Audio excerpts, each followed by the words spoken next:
our word of the day, the English one, is loony. Save for the flickering fluorescent lights, this could be a classroom anywhere in the world. But this is Moldova, the poorest nation in Europe, and the 15 students packed into this small conference room are all young entrepreneurs. They are participating in L.E.A.D.E.R, or Leading Education and Development in Emerging Regions. It's a business mentorship program that began back in 1991. That first year, 27 student volunteers from the Richard Ivey School of Business at the University of Western Ontario traveled to Moscow and Leningrad. The purpose was to help Soviet business leaders transition from communism to a free market economy. I mean, at that point, there was a real thirst for this type of knowledge. They taught marketing and general management and finance, and there were concepts that people just weren't used to. Okay, so how did you find the case? They'd go through cases just the way the Ivey case method is and learn about the decision-making process of a manager in a capitalist society. Close? This? It was a resounding success, and soon L.E.A.D.E.R changed its focus from major cities to smaller centers, but the curriculum stayed the same. And these are the pants that are really popular. Nicole Verkindt, now in her second year with L.E.A.D.E.R, says after 16 years of teaching general management, it's time for a change. Last year it was a little more vague. It was very broad business skills, and I felt that the program was very outdated because it was designed to be teaching people, right at 1991, right when they had never learned about business. But now they're learning about business and they know that stuff, and we weren't doing things that would directly affect the economy in these countries before. So this year, L.E.A.D.E.R has completely revamped its curriculum. 28 teachers will travel to 7 different sites to teach entrepreneurism. Students are chosen who already have a functioning business or who have a concrete business idea. One person, two, put your hand. 1, 2. John Schell says the new program is modeled after an experimental site in Ukraine. We spent the mornings talking about theory, finance and marketing and all different aspects of early stage entrepreneurism that you need to know. Very practical, much less theoretical than some of our other classes. And spent the afternoons talking about their business plans and really consulting with them on figuring out what they needed to do to get going. Now the entire program is morphing towards that entrepreneurial focus. Making the switch to entrepreneurism will be tough for some of the more traditional sites. But in Chisinau, the capital of Moldova, the teachers are up to the challenge. So now what do you do? Moldova is a tiny landlocked country nestled between Romania and Ukraine. Once a province of the Soviet Union, it was declared independent in 1991. About 4 million people live here, a third of them in Chisinau and the rest in rural areas. Most of them are ethnic Moldovans, closer to Romanian than Russian. Good jobs are hard to come by around here, especially for young people. About 20% of the country's adult population works abroad. For those who want to stay in Moldova, the only way to make a decent salary is to start a successful business. At a small boutique in the capital city Chisinau, Violeta Palii is reorganizing her stock. Violeta makes one-of-a-kind crochet dresses. Her designs grace the figures of wealthy women throughout Chisinau. The success of her business is a surprise for Violeta, who actually hated to crochet when she was younger. This is the first blouse I ever made, and it marks the beginning of my venture. It's actually an interesting story. I wanted my mom to crochet it for me, but she didn't get what it was that I wanted her to do. And so that forced me to do it myself. And when I finished the top, I liked it a lot. My imagination just went wild, and I got a lot more ideas for clothes I could make. And that's how it all started.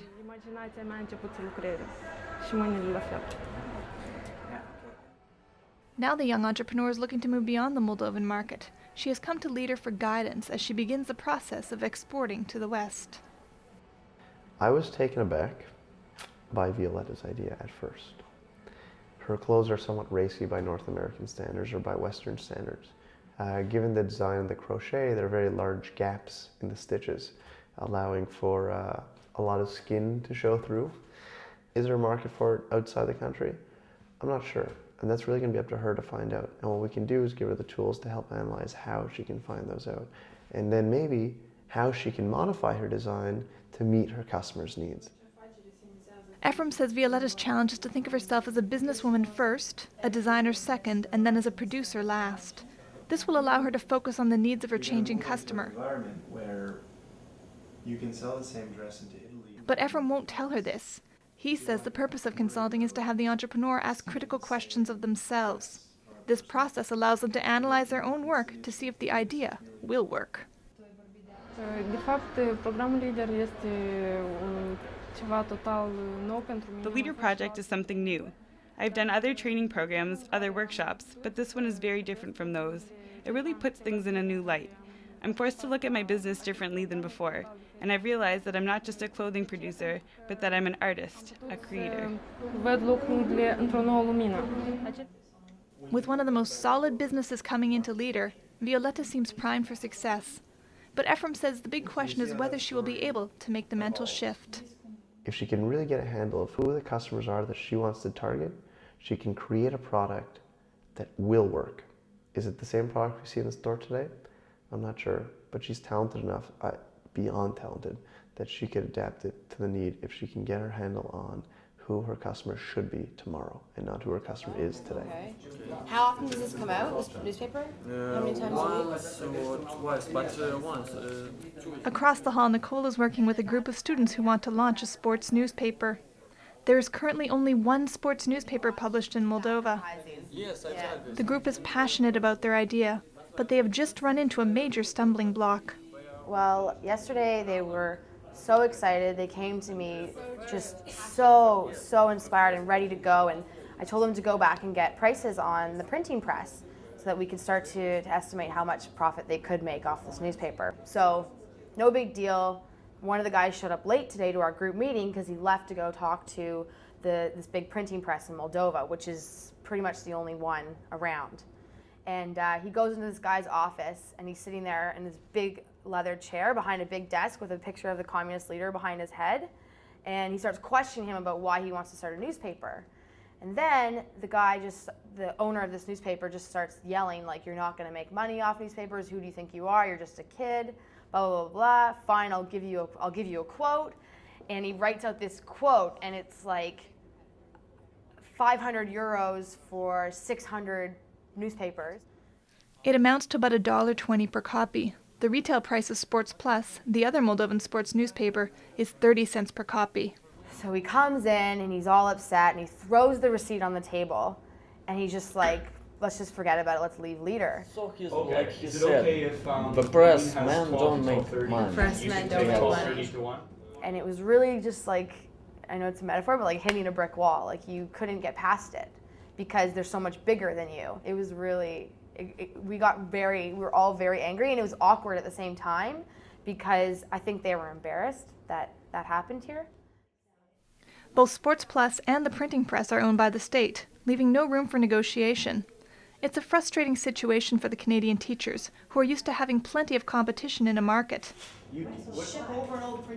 Together they try to cut the solutions team, but they may run even if they do that. Even if you get it here, set it. Discover that as students were padding their budgets with 20% payouts to the mafia. And so, it was a pretty mind-blowing experience for me, and I realized how little I understood sometimes, the real nature of doing business in different countries, different cultures in the developing world. But that's the type of thing that the teachers learn from going over there. What it's like to do business in different countries is completely different. Well, that's what you just said before too, and it's just so different. It's an eye-opener for me. Yeah. And it is completely different. At the World War II memorial, soldiers go through the motions in an hourly changing of the guard.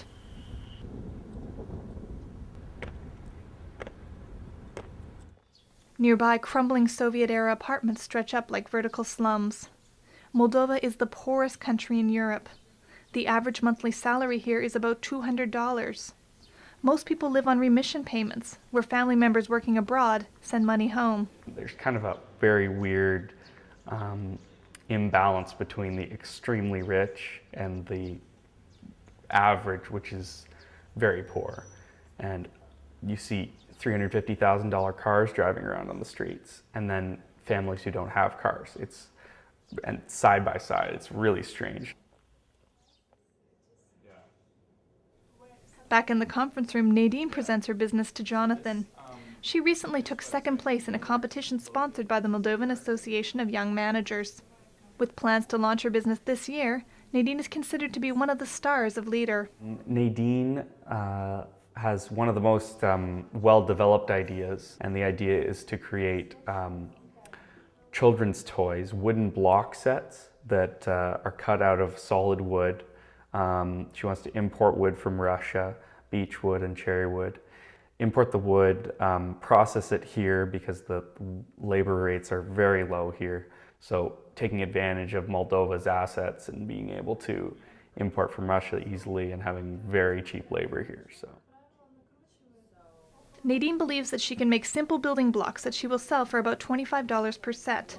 So this is after the 30%. Comparable sets made in Germany and the United States retail for close to $100. She says the business is a great opportunity to capitalize on Moldova's massive labor force, and she already has her market all figured out. Я очень люблю детей, и я заинтересована в том, чтобы у них было все самое лучшее. I really love kids, and I just want to make toys that are good for them and that kids will really like. But the cool thing is that these wooden blocks aren't just for kids. The whole family can play with them. It's a very interesting game, and it will always be in fashion. And I can do it better, and I can do it cheaper than anyone else. Могу сделать дешевле. no, I think it's been really good, and consulting has gone really well for my teams. It's really exciting. They really see the potential in their ideas, and it's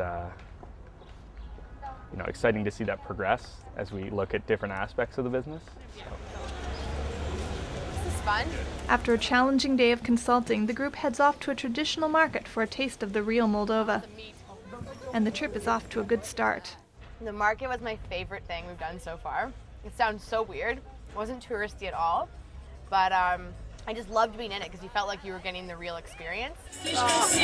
But things soon turn bad. Guys, you have to do the same thing. All of a sudden, this big man, he had this walkie-talkie, and he just stopped us and started yelling. We had no idea what he was saying.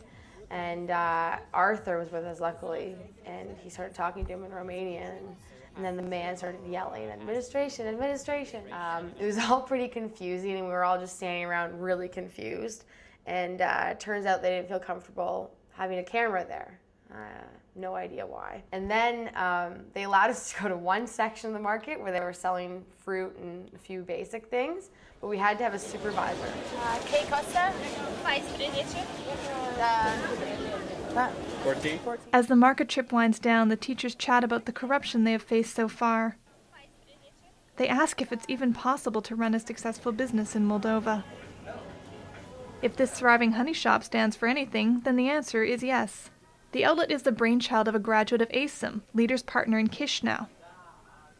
But he says his studies did not prepare him for the reality of doing business in Moldova. Fiind tânăr specialist cu careva idei în domeniu și Being a bit young and idealistic, I expected things to run just like they do in the books we had at university, yet the reality is harder and much more painful.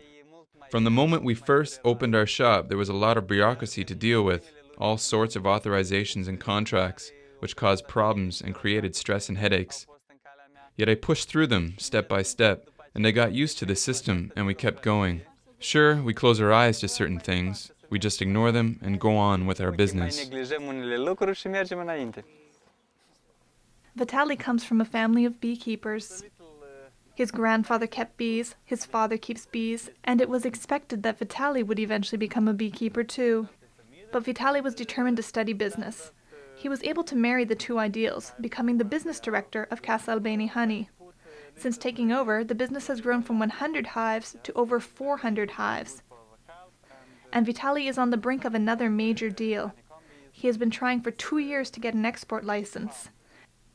Now, with the approval of the European Union and a partner lined up in Spain, Casa Albani Honey may soon go global.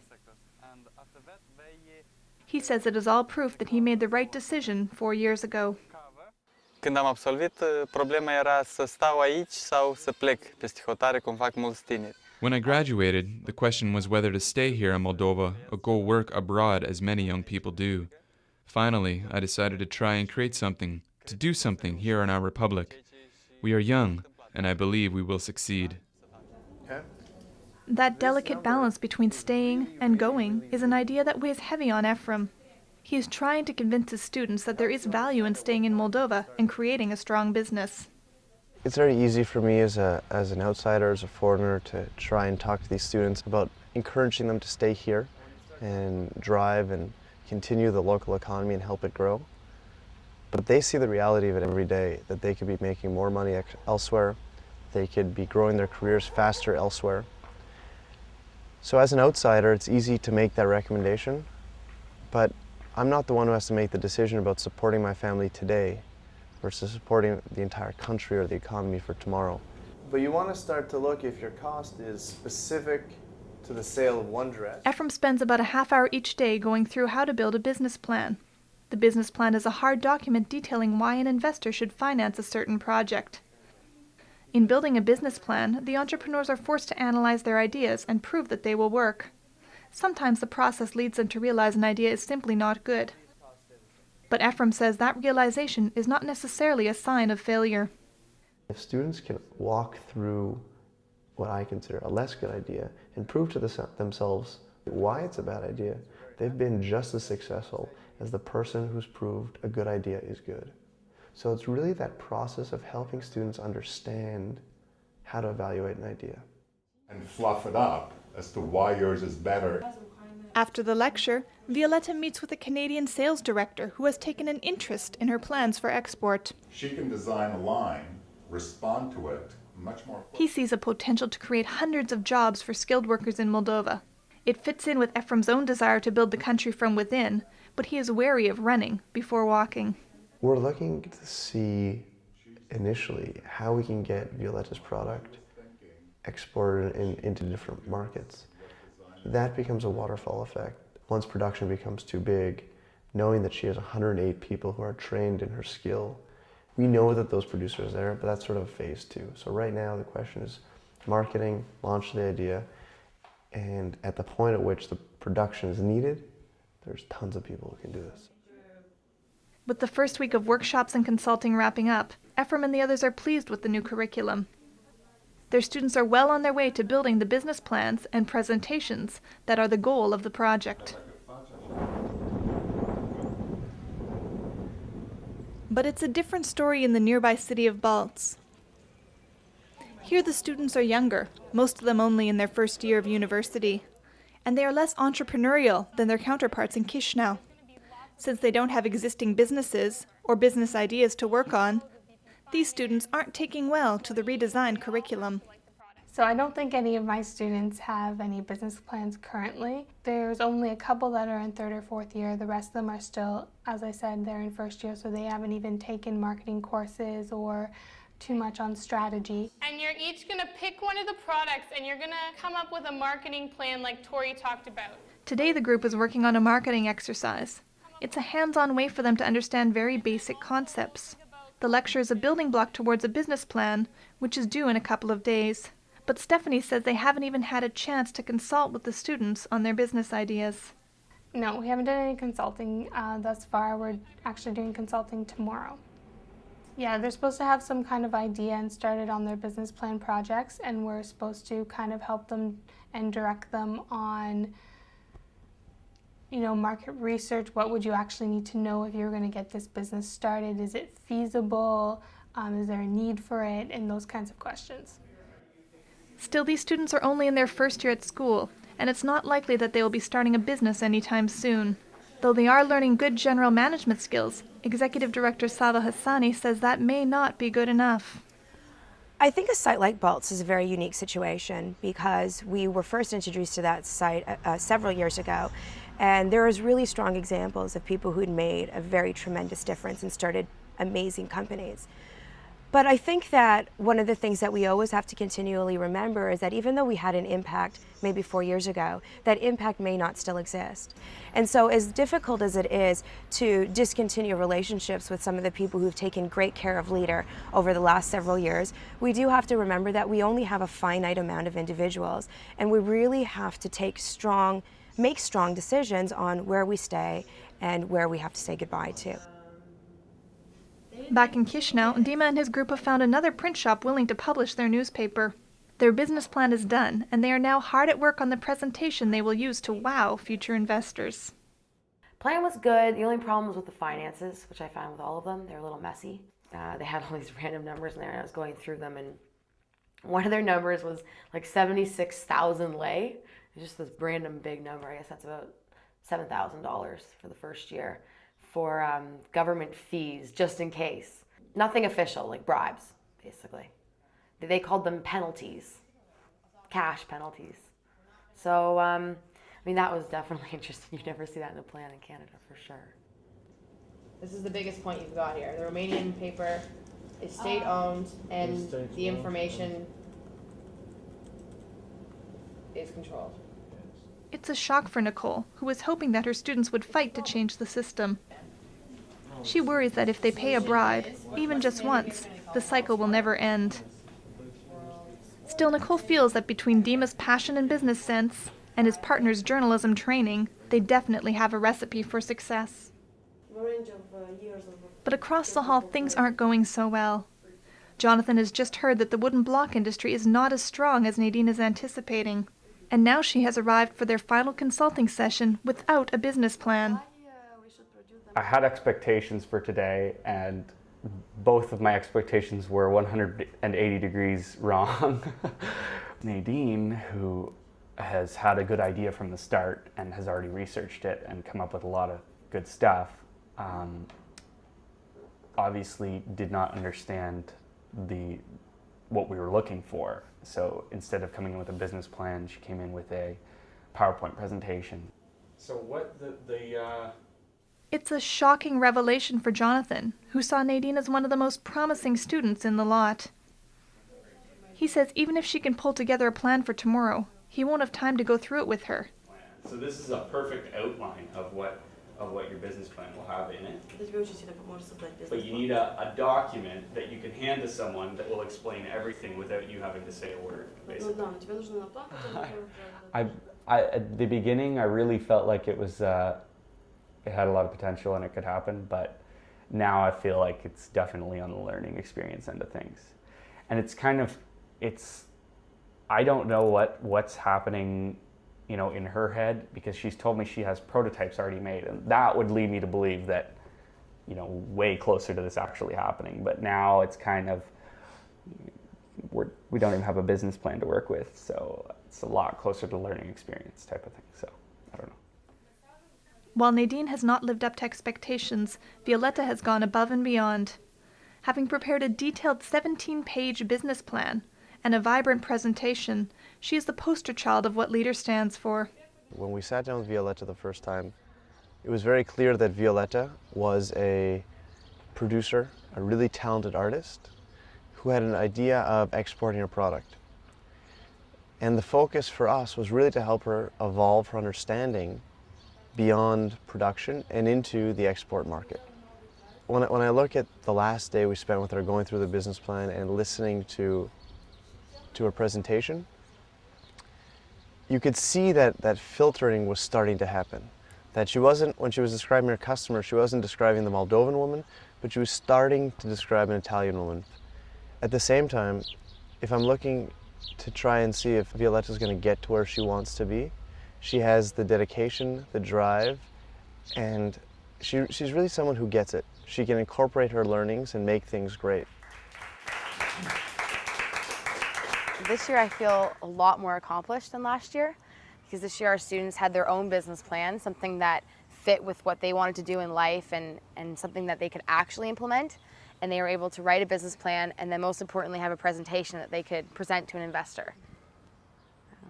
It's been a really good experience. If you see the impact on people there and the impact on the participants in the program, I mean, it's impossible not to be passionate about the program.